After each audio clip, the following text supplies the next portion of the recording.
Hey everyone, welcome back. Tesla Realist here, and today I'm going to bring you the top 4 things I think we got to look forward to for Tesla in 2022. Coming in at number 4 is improvements with full self-driving.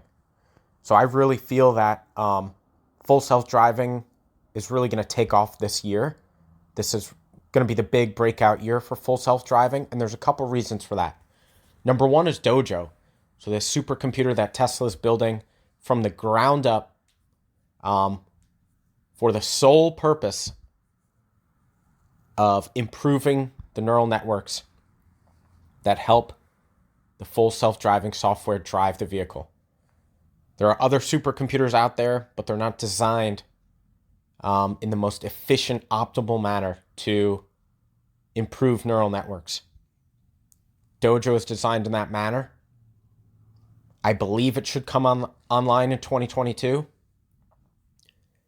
And it's supposed to make something like a magnitude level improvement in the rate of improvement that full self-driving software can achieve. So full self-driving performance should be improving at 10x the rate it was before Dojo. So that's going to make a huge improvement to full self-driving.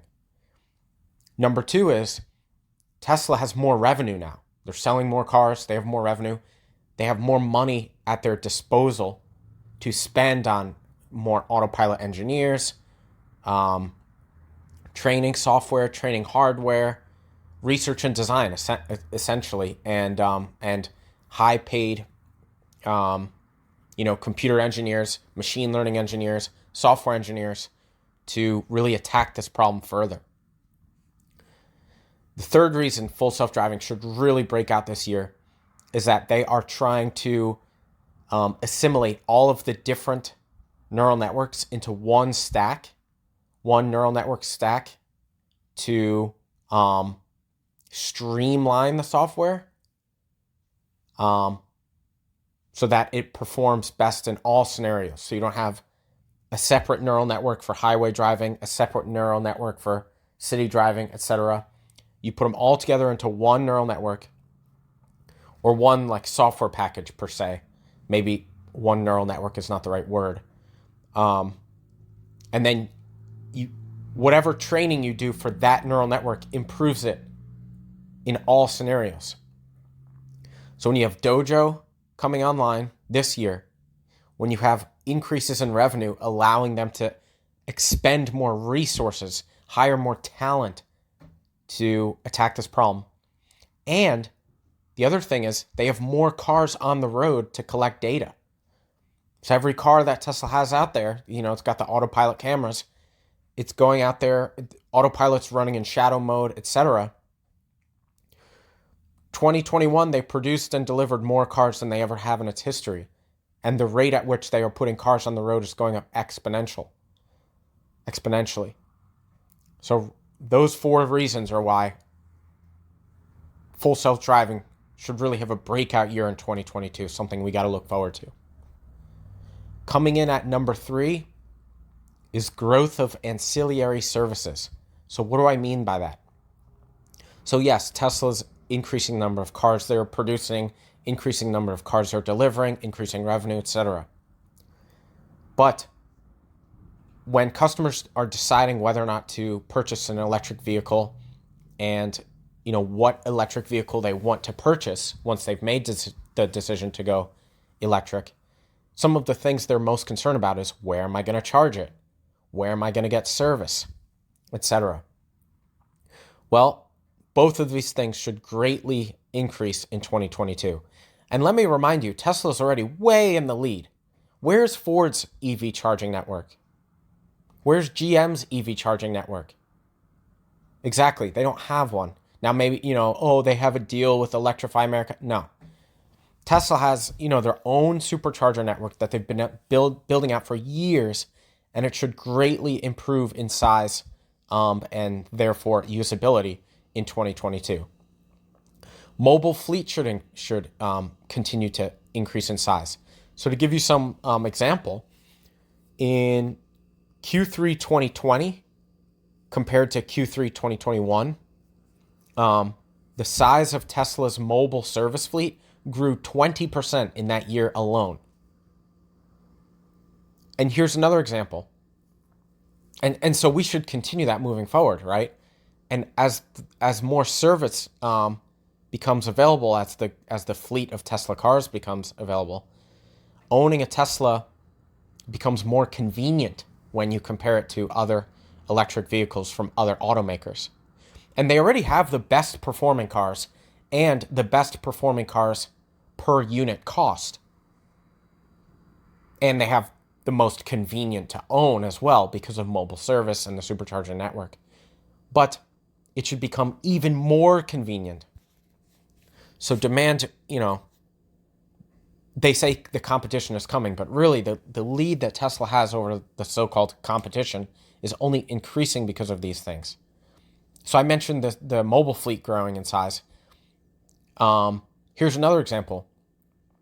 Back in quarter one of 2018, Tesla had roughly 9,300 supercharger stalls.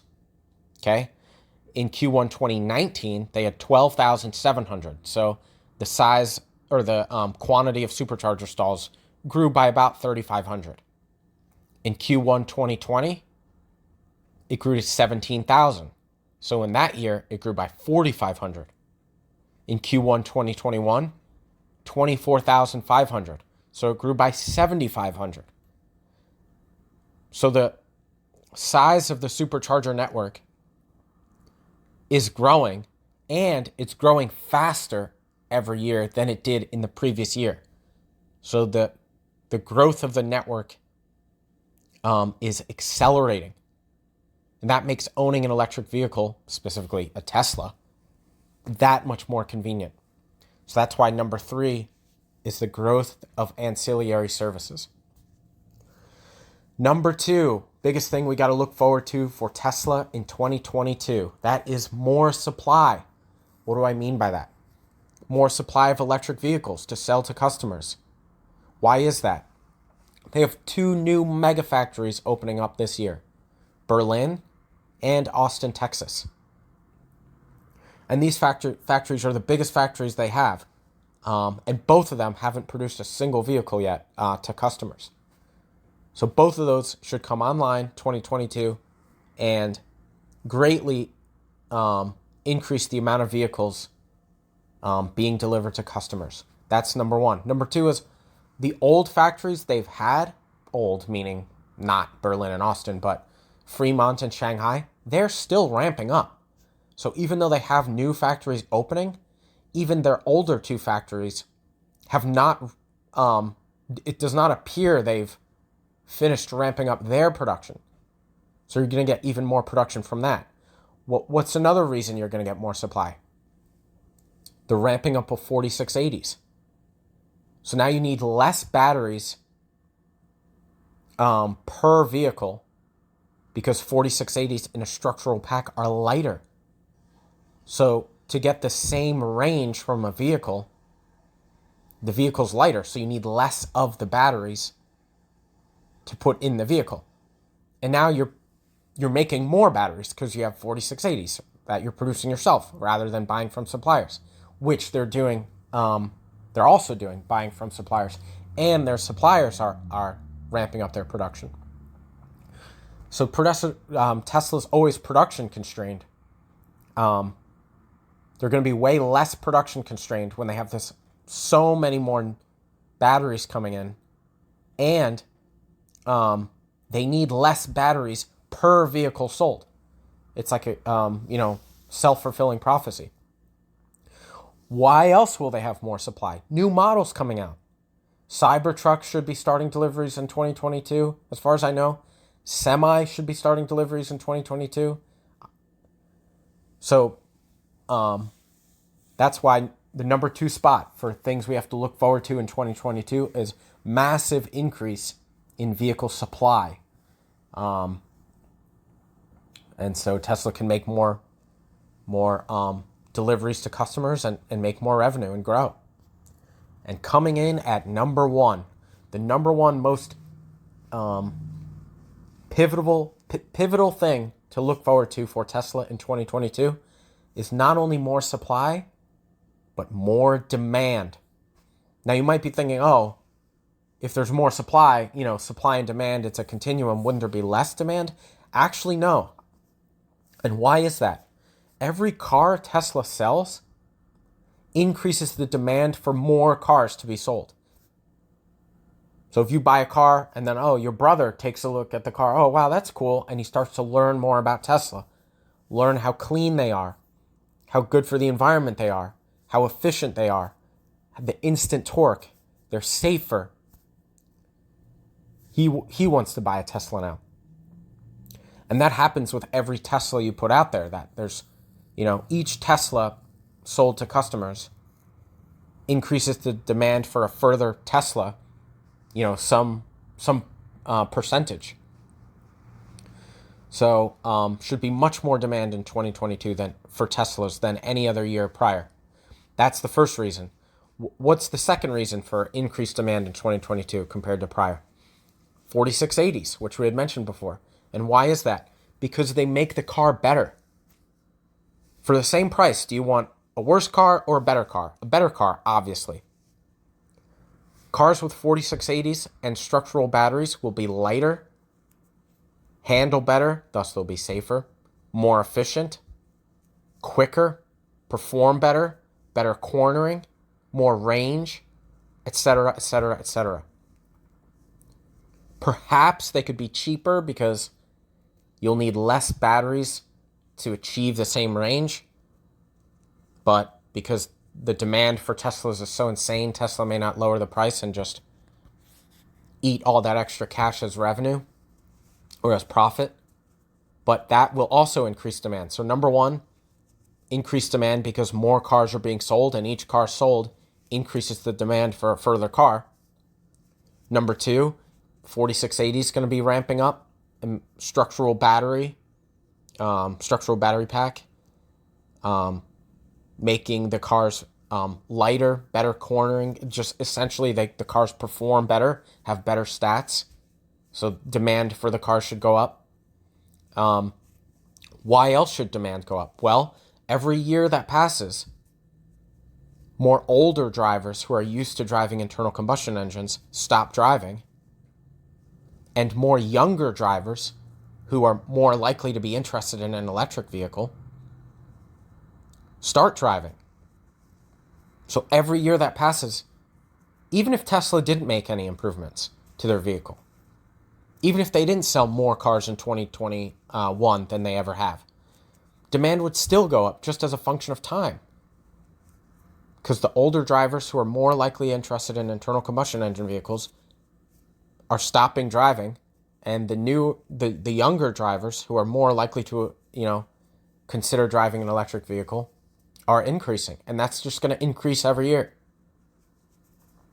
And that rounds out my top 4 things to really look forward to for Tesla in 2022. Number 4, full self-driving improvements.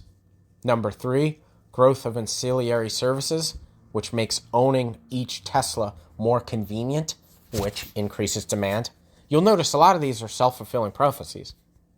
Number 2, more supply of vehicles to sell to customers because more models are coming out, more batteries are being produced, new factories are opening up, and old factories are continuing to ramp. And finally, more demand, which is Tesla's high-class problem they've had for the last, couple years now, is that their demand just completely outstrips the ability that they have to supply vehicles to customers, which is quite an amazing problem to have. So I hope you, like me, are looking forward to Tesla in 2022. Thank you so much for listening. Please come back for more. Check out my other videos if you like what you've heard. And please consider subscribing. Thanks so much, guys. Bye-bye.